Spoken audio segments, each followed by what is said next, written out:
Lot going on with Maria Shriver, as always, host of her own television show. Got a big special coming up next Thursday night. Yes. Also the wife of box office superstar Arnold Schwarzenegger.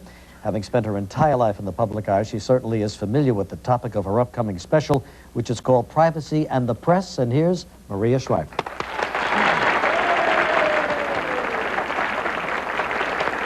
Hi, Maria. How are you? Nice to see you.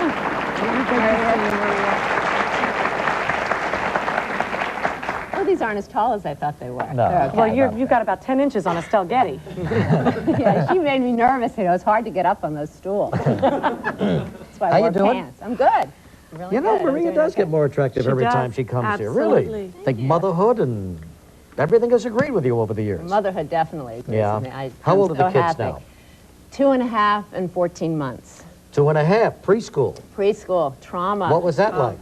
For you. For me, they have it where Catherine, who's 2.5, just started. It's a preschool, and you have to go in and they bring the parents in and you sit there and you have the separation period. Well, trust me, for the last week I've been the only parent in there, and the teacher keeps going, "Go out, have a cup of coffee, leave." I'm like, You're worried, she you're needs nervous. Me. Well, She you can needs hear me. their screams. Yeah, and so that's she goes. terrible. My daughter keeps saying, "No phone calls, no coffee." Mom, the whole ride to the car to school every time. No coffee, no phone calls. Stay there, stay there. You don't have to go to the bathroom. Yeah, that's right. And the first day the teacher told me to leave, I literally went out in the car and sobbed. I was like, oh my It is baby. so traumatic. It is. You feel so stupid. Well, now, have you finally separated? No. You're still out of the car crying? No, but I brought her with me here to New York, and I'll go back in the car on Monday. It's absurd, you know.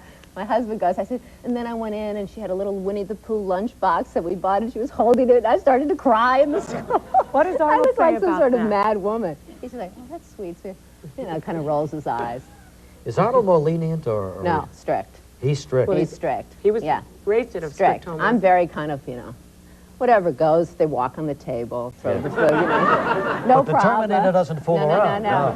You know, he always says, you're bringing up undisciplined children. Uh-huh. Get with the program. See I'm like, okay. How were you raised? My parents, well, I have 4 brothers, and my parents, I remember the first time Arnold came to our house, actually for dinner, he was shocked because everybody was screaming, you know, people, if you come from a big Irish Catholic family, you know, everybody's trying to Survival. compete, throwing food, yelling, cursing, and he was like, because he came from a house where you didn't speak while you ate. He had books under his elbows, very much like this. Everybody's like, you know, leaning back, screaming, burping. It's just like, total like. And he still married you. That's right. That's love, Maria. Yeah, that's love, that's right.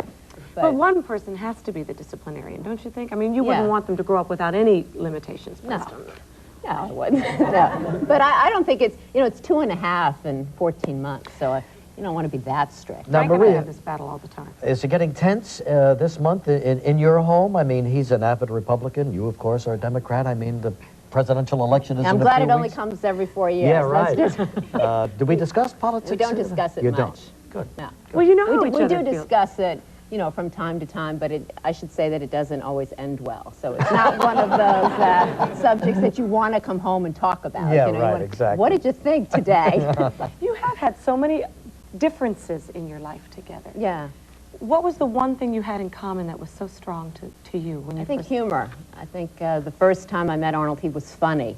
And I've always been attracted to funny people because I think that really helps, especially when things are going bad or when you don't, you know, you want to have somebody that looks at the funny side of life and that can keep you going forward. And that was always something that interested me and attracted me to him, because when I first met him, everybody's like, you know, what are you doing? And I said, you know, he's really funny, he's wonderful, and he's bright, and I also really admired his focus, his discipline, and his desire to make something out of his life. And I had always gone out with guys who, you know, were very different from that, and I admired that in him.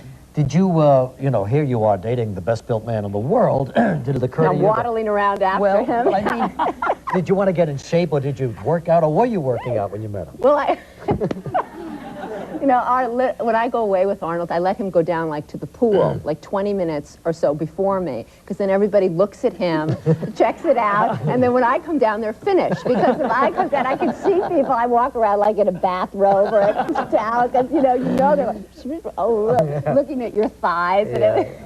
No, because well, I didn't want to like get into bodybuilding. I don't have that But calisthenics, aerobics, you never took the... Yes, I did. I played tennis. I do a lot of sports. But I never wanted to go and, like, compete or, you know, do what he does. Well, I remember once on The Tonight Show, Johnny said to him, what female body do you like? Do you remember this?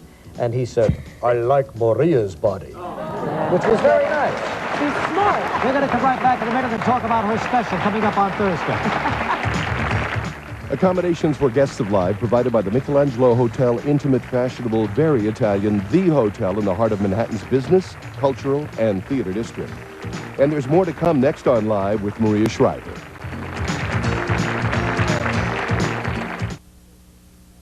I'm asking you to behave yourself. You get out of here. I don't ever walk by a window and not think of them. I don't ever go into my yard without thinking of them. I don't ever get into my car, drive out my driveway without thinking of them. The more they try to be eluding, the more fun it is to go get them. That's what I think about it. Well, it's fun.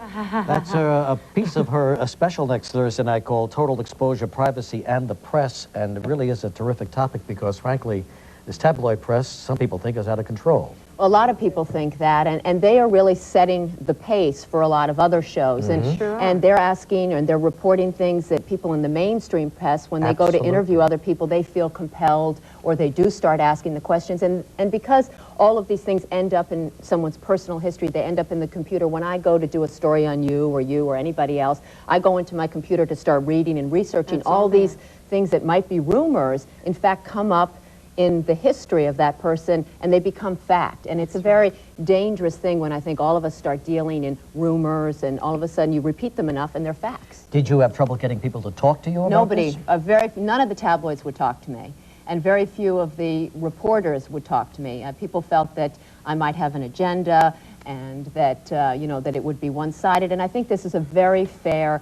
hour. I think people get an understanding of what it's like when you become the focus of media attention. And this isn't just a problem for well-known people. It's not just politicians and movie stars. Anybody in this audience can end up being the focus of a press story. And once you do, you have to understand that no holds barred. Everything you've ever done, everything in your family can come out. And not only come out, but be grossly exaggerated and even lied about. Yeah. All right. Next Thursday night, Total Exposure, Privacy and the Press. 10 o'clock on NBC. Thanks, Maria. Thank you. Thanks very much. Thank you. Great to see you.